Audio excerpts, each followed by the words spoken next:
Hi, welcome to Finding Faith in Fiction. I'm Chrissy, and in this video I'm going to talk about my October, November, and December wrap-up.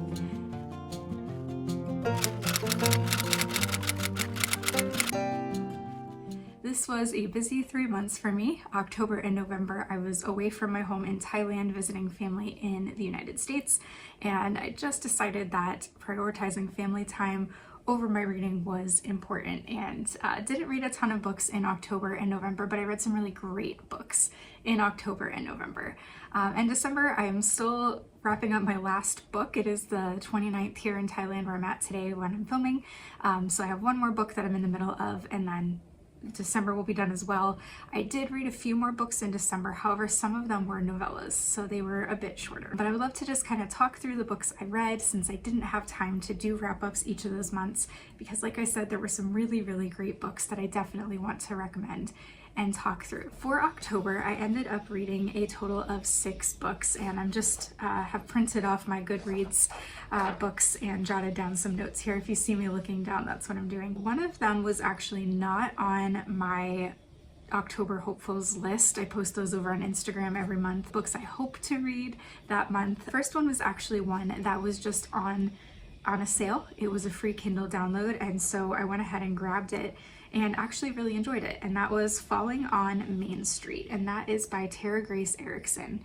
And this is a new to me author, somebody I haven't read before. I had not heard of this book before. I gave it 4 stars, and this was a book that had tons of really great like fall vibes, cutesy fall content, kind of, I would say it was romance, rom-com kind of combination. But yeah, I definitely recommend it. Just as a really fun fall read for next year for your TBR. The next book that I read was Sweet Love at Honey Landing, a mail order bride story with a twist. It's a very long title, and that's by Linda Ellen. This book was really cute. I gave it 4.5 stars. I probably could have given it 5. I really liked it. This is a book I would definitely read again. I'd probably even purchase this book, which I don't do often. It was just a really sweet love story about a lady who decides to be a mail order bride and ends up finding love along the way, not with her betrothed. And it was really sweet. It had single parents in it. As a parent, I really liked just the mother-daughter storyline in this book. It was really sweet. And yeah, I just really enjoyed the love story in this, so definitely a great one to read. The next one I picked up was Wormwood, Abbey by Christina Baehr. I hope I'm saying that right. This was one that I did purchase. It was just a few dollars. It was not expensive. And I did give this one only a 3.5. There was nothing wrong with the writing. The story was written very well. It was a dragon story. This is the first book in a series of several books, and the reason I really gave it 3.5 instead of 4 was just that I didn't feel super connected to the main character. I wasn't really like rooting for her yet. And I think because this is a series that might be something that develops as you get further into the series. So I may up that rating to a 4 after I read more of that series, but yeah, for now, it was a cute read. It did feel a little bit more like young adult fiction. Maybe it is, I'm not sure, I don't remember. But in terms of like a dragon fantasy book, it was good. I did enjoy it. The next book, this was a good one. It has to be a good one. If you guys have followed my channel or my Instagram or Goodreads, you guys know that I love Michelle Shocklee's books. She is one of my top 5 favorite authors. And I decided in October to read Appalachian Song. And oh my goodness, was this book amazing. This was a 5-star read for me. I loved literally everything about it. Like, there was nothing I didn't like about this book. The faith was there, the Appalachian setting, slightly historical, was just done so well. You really feel like you were there. And the romance was really nice as well. I just genuinely am really in love. I just really loved that whole book. And yeah, that's probably one of my top 10 books of the year. It was phenomenal. Maybe top 5. I don't know. I have to rank those still. The next book that I read in October was Before We Were Us by Denise Hunter. I did give this one a slightly lower rating And again, this was not because of the writing at all. This is just more personal preference. So if I was rating it on the writing, I probably would have given it 4.5 stars because it was beautifully written. However, and I've noticed this with both of the Denise Hunter books that I've read. So as much as I love her as a writer, I don't know how many more of her books I'll read. And this is gonna sound silly. This book was still considered clean. It was a romance. It was all, I think, just kisses, very closed door, nothing, you know, untoward happening. But the chemistry and the way that the romance was written, it felt like a lot of heat for being no spice, if you know what I'm saying. Like, it's one of those that's like very steamy despite it being like a clean romance. So I don't know how some of you guys feel about that. For me, it kind of was pushing that line between like, oh my, this is, whew, you know, and I don't know that that's a feeling that I want to be getting from my Christian fiction books anymore. Again, that's me. So I gave it a 3.5 just because I felt like it was pushing the line for me on what I felt was like a little too heated for a no spice book. All right, and then the last book that I read in October was Boo, which is book 1 from the Boo series by Rene Gutteridge.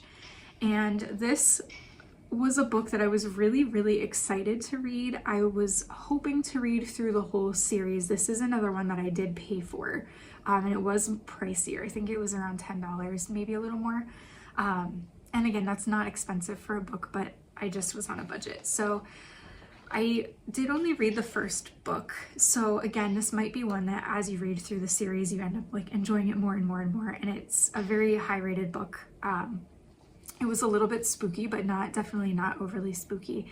It didn't get any like horror vibes or anything demonic or anything like that. It was very cute, very clean.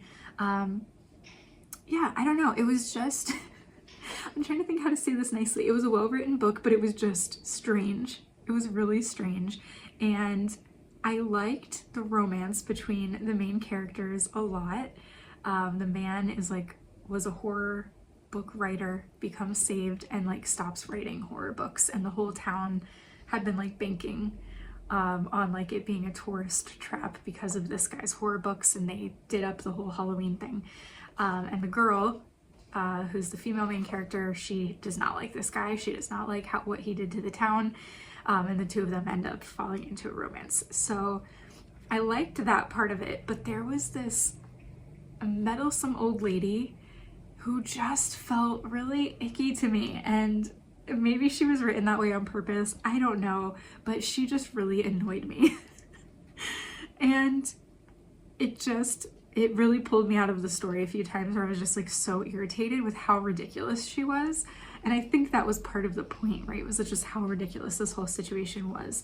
But yeah, it was just really strange. I gave it a 3.5 because I don't know that I would reread it. I don't know if I'll continue the series. Maybe I will next fall. Maybe I won't. Hard to say. But yeah, it just wasn't, you know, one of my faves or close to being faves. So still a good book, still worth checking out. If you like just really like kind of slapstick, ridiculous humor, it's definitely that. So that is my October book list of what I read. Again, it wasn't a very busy book month, but because it had Sweet Love at Honey Landing and Appalachian Song, Falling on Main Street was also really good, like I mentioned, but those two, Sweet Love, Honey Landing, and Appalachian Song, were just really strong reads for October, and I highly recommend both of those books for you for next fall. All right, moving on to November. In November, I read even less books than I had in October. I had a lot of books. Let's see, let me pull up my November hopefuls. I actually had 8 books on my list for November that I hoped to get to. 2 were physical books. One of them was actually an ARC that was sent to me, and I wanted to get through that. And then one was a book I picked up in America that was on crazy sale, like $2. It was nuts. And I just ended up not having time to get to those 2, so I will definitely read them because I have them in physical copies. So I ended up getting to 4 books out of the 8 that I was hoping for. I did DNF one of them, and I'll explain that in a minute. So let's talk about the books I read first. So the first book that I read was The Letter Tree by Rachel Fordham, and I had read a book by her previously and enjoyed it. She has really mixed reviews, which is interesting because I have really enjoyed both of the books I've read by her, but there are people who really don't give her good ratings, and personally I don't get it. I really enjoyed her rating. So anyway, The Letter Tree was really good. I gave it a 4.5. The only reason, again, this is personal preference, not writing, the only reason I gave it a 4.5 instead of a 5 was just that it had enough like suspense, mystery, kind of bad guy plot twist stuff that just isn't my favorite. If you know my preferences at all, you know that I don't really love mysteries. I don't love super suspenseful things, and this one never crossed the line for me into like too suspenseful or the bad guy was like too terrible, but it was enough that it wasn't like a top favorite.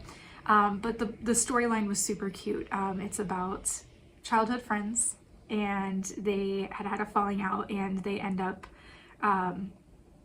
slipping letters to each other in the branch of this tree and writing back and forth, but they don't realize it's each other. And yeah, it was just a really sweet romance. I really loved their story. There was like family drama. It was kind of enemies to lovers, even though they had been like childhood friends. But yeah, it was a really good book. I really enjoyed kind of like the historical era that it was set in, the premise of it. Again, it was just like kind of like the other love interest just becomes like a really nasty guy, and just because of like some of my own personal trauma, I just didn't care. He was kind of like abusive, and I just yeah, you know how it is with those warnings, so trigger warning for that. But again, still worth the read. It was still a really good book and I really liked it. The next book I read was Laurel's Dream by Pepper Basham. This was my second book by Pepper Basham. I had enjoyed the first book by her, but it was like written through letters, and I didn't love that, and there was a character in that book who again annoyed me. And it wasn't a favorite book. It was like a good love story, and I really liked the love story, but again, it was just like the style it was written, and one of the characters just kind of really grated on me, and it just, those two things kept pulling me out of the story. Laurel's Dream was like night and day different. Like I felt like I was reading a different author, and this is nothing against Pepper Basham. Again, that was only like the first book I read by her. I plan to read more in 2026 by her. But yeah, historical fiction honestly is what Pepper Basham should be writing like exclusively. Like I know she's very popular for like romance and rom-com, but this was like, this was a 5-star read for me. I loved this book. It was so good. Yeah, it was another one of those like Appalachian type settings, and the romance was so good. I loved the female main character. I loved the male main character. I loved their storyline. I loved the Appalachian setting. Like everything about it was just done really, really well. And yeah, I highly recommend that. It was a fall read. I think you could read it any time of the year. It wasn't like specifically fall. It just kind of took place in the fall, and the mountain kind of setting made it feel fallish. But yeah, 5-star for me. That was an amazing book. And it definitely makes me want to read more historical fiction from Pepper Basham for sure, because I think like that's where the gold is for her as a writer. Like chef's kiss. Okay, the next one I read was These Healing Hills, and this was by Anne H. Gabhart. This was a new to me author. Again, this was an amazing book, and I'm glad that I read it like back to back with Laurel's Dream. They both had Appalachian settings, and I guess I'm really that's like a good setting for me. I really like it. Maybe it's because I lived in Tennessee for a couple years. I don't know. But I just really enjoyed that. This one was about like a nurse who goes and is stationed in the Appalachian Mountains to care for like the mountain people. There was like a program set up on the mountain that cared for these mountain people that didn't really have medical care.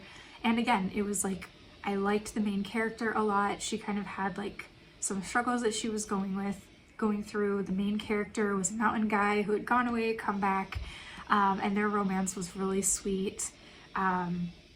It deals with like some midwife stuff, and I really enjoyed that aspect of it. So yeah, I gave this one 4.5 stars. I really enjoyed it. It just wasn't quite as much of an instant love as Laurel's Dream. Like, it was almost there, but that one just like really blew me away. But this was like a very close second. If I would have realized that Appalachian Song from October was also like that kind of setting, I probably would have read those three back together. I kind of like grouping similar books and reading them back to back. So those would be three that would be so good together, would be Appalachian Song, Laurel's Dream, These Healing Hills. Read those three together. That would be great.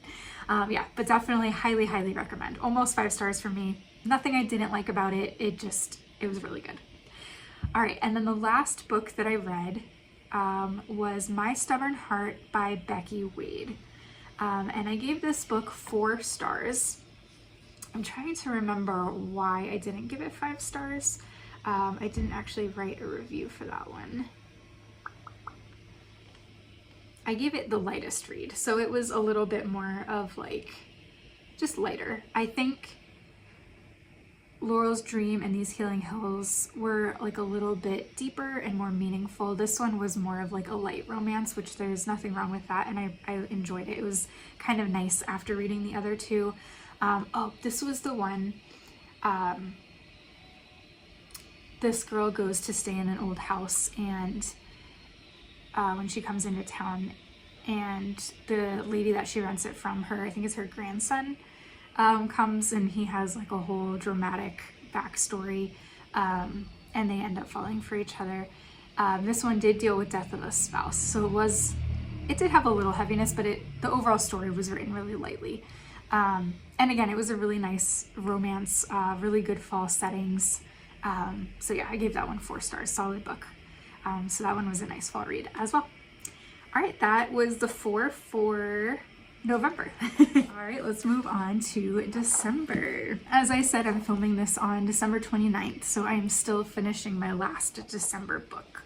So let's see how many I will have read. 1, 2, 3, 4, 5, 6, 7, 8. So 8 books this month in December is what I will have read when I finish this one that I'm working on. Again, several of these were novellas, so they were very quick reads, and I read them in like a day. The first one I read in December was Snowed In by Ashley Clark, and this one was a novella, and it was super cute. I really liked it. It was quick.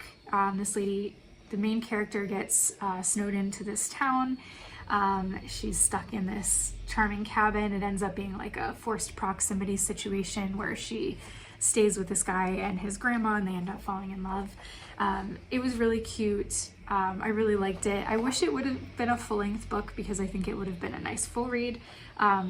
So I did give this one 4 stars. And again, the reason I probably didn't rate it higher is just it was short. I think I realized this month that I don't love novellas because they're too short, and I want them to keep going if I like them. And December, there are a lot of Christian fiction Christmas books that are novellas. I did find a bunch more full-length ones after I had made my December TBR, but a lot of them were paid books. And again, with it being December, I was really trying to watch my budget and not pay for a lot of books and take advantage of what was on Kindle Unlimited or ones that I could pick up for like $1 or $2, which I did on some of these.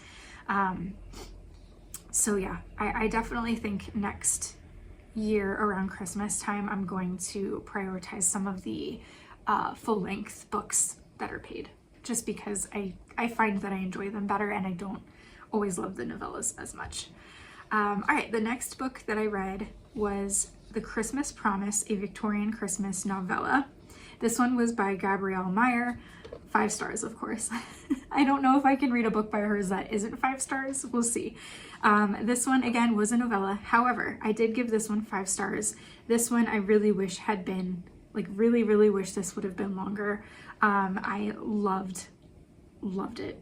The Victorian setting, I really love Victorian and like Regency era books, and so yeah, it was really cute. It was kind of like a forced proximity. I wouldn't say enemies to lovers, but kind of childhood friends. It was kind of a mashup of those three kind of tropes. And yeah, I just really liked the story. It was really cute, very Christmassy. It had a lot of the Christmas vibes. And yeah, I really enjoyed that one. 5 stars. All right, the next one. I did actually write a review. This is the only review I wrote for all of December. And it's Christmas in the Castle Library. And I had seen the second book in the series of this, Love at the Castle Library, I think it's called. These are both by Anne Swindell. And I had been putting off reading the Love at the Castle one because it was a second book. I wanted to read that one during the fall, but I knew it was book 2 and I felt like I should read book 1 first. So I was like, okay, I'll read it at Christmas time. This one I did pay full price for, and I was actually joking around with the author on Instagram because I posted like, I didn't buy any books in December except for this book and I don't regret it. And she was like, oh, I'm so glad you didn't regret buying my book. And I was like, oh gosh, I hope she didn't take that badly. But no, this was my first time reading a book by her and I loved this. I loved this book. It was so good. This is like one of my favorites from the year. I definitely will be reading anything else that this author puts out. I gave this book 5 stars. This girl goes to a castle in this made-up country. She's trying to write her PhD. Is it dissertation or is that master's? I don't know. Whatever you write for a PhD, she's trying to write that. She's been researching this queen from 100 years ago for her whole PhD, and she is trying to get this residency at the castle to get like some of the books and journals that you can only read when you're physically there. And she ends up falling in love with this guy that she meets in the library, and I won't tell you much more about that because there's a really fun twist with that. But yeah, this is like a bookish book. It has a library, a castle, Christmas vibes. It's like very nerdy because of like, for me, I felt like with the PhD and she's always studying and taking notes. So if you're like a nerdy book lover, kind of dark library lover, it was so good. It was so good. I can't say enough good things about that book. You can read my full review on Goodreads, where I just gushed about it. The next book I read was The Bridge by Karen Kingsbury. And this was also a really good book. I really enjoyed it. I hadn't read any Karen Kingsbury books before. I kind of feel like she was like, I don't want to say an older author. I don't know how old she is, but I feel like she's been in the game for a while and that her books may have been like old fashioned, but I didn't actually feel that way reading this book at all. I felt like it was very relatable. It felt very modern. It takes place in Franklin, Tennessee, which I appreciate because that's nearby where I lived. It was sad. I did cry in this book several times.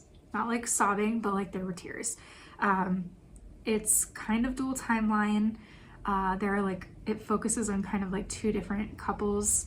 The bookshop owners is one couple, and then this other couple who met at the bookshop, and they have like a whole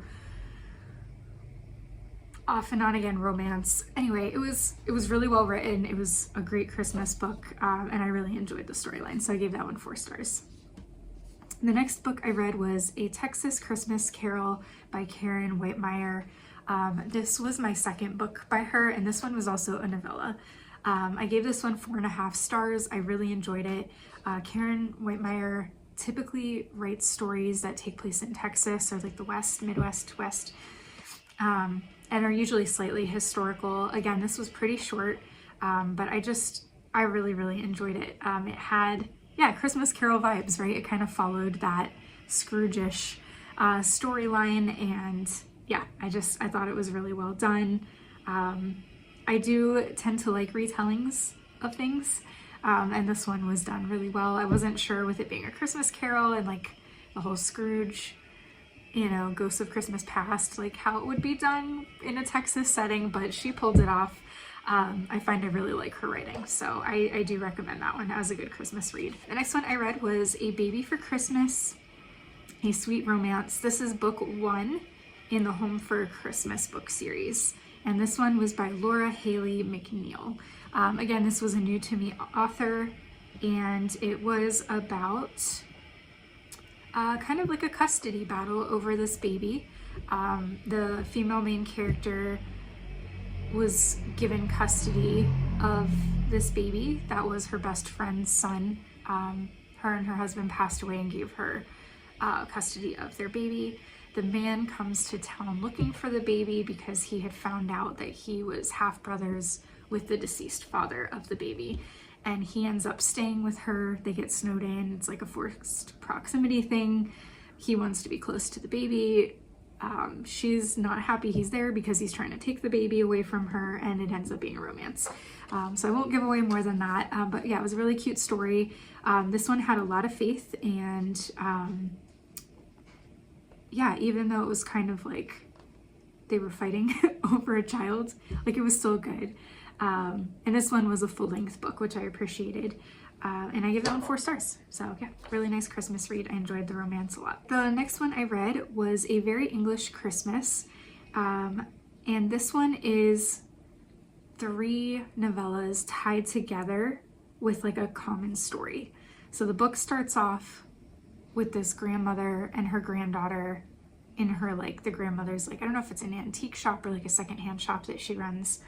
And the daughter or the granddaughter like comes back. She'd just gone through a breakup or a hard thing. And her grandmother is showing her these items that she recently got in the shop. And then she's telling the story of the items. And so each of the 3 then novellas are like the stories of how these items, like their origin. And so it was cool how they were 3 separate stories by 3 separate authors.